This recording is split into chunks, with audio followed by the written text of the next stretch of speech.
Өхөн. Чи өхөн Кёжура. Чөтгөр бол гэж хэлээч. Чи бол сонгогдсон хүчрхэг нэгэн. Кёжура. За,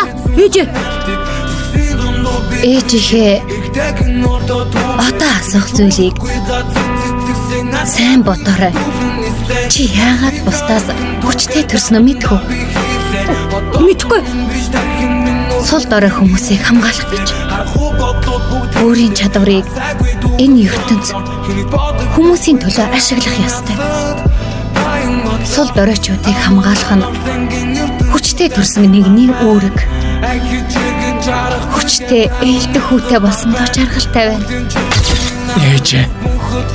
Би л харин таны хүү болсноороо бахархдаг.